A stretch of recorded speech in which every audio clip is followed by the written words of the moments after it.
Let's take our architecture to the next level. Let's add even more buildings than we've already created.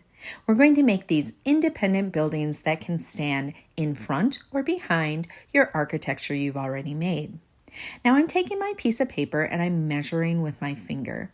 I need about 1 finger's width, and I'm using the cover from my watercolors to make a straight line. I just need a straight edge, so this works fine.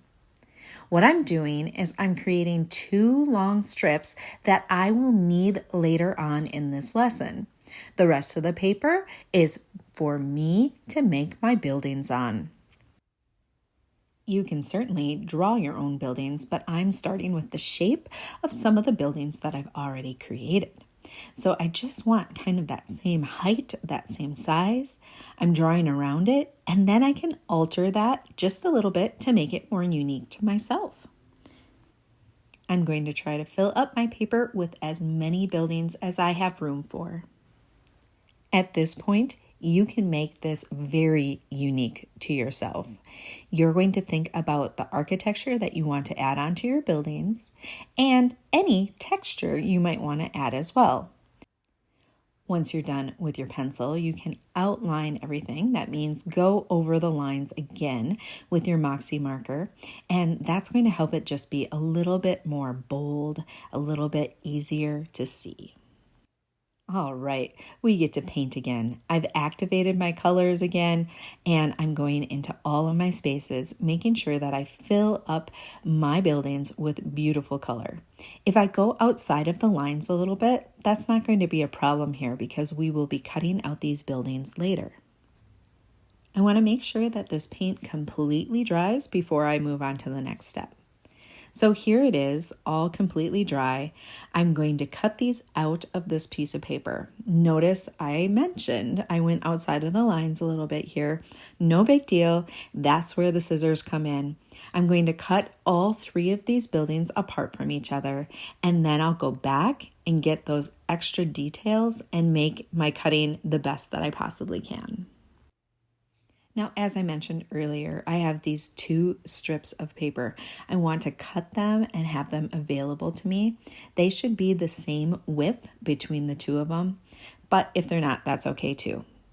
All right, let's clean up this mess so that we can finish working on our project.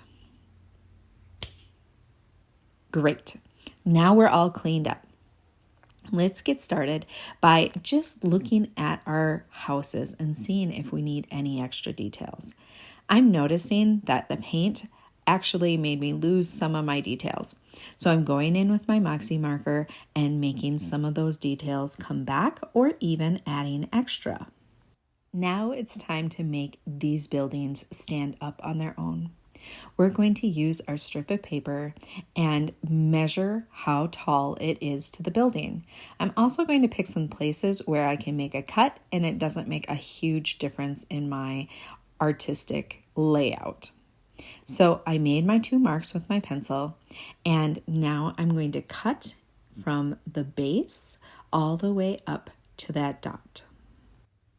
I only need about half of the strip, so I'm going to cut that in half and then fold it in half. This is going to allow me to place this into the slots that I just cut out into my house. Let's see how this looks. Okay, there we have it. Take a look. The front has 2 little tabs that come in, but the back ends up having a triangle, and the triangle is going to allow this piece of paper to stand up.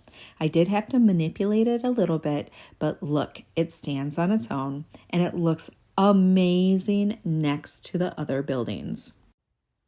Challenge yourself to create buildings that are unique to you.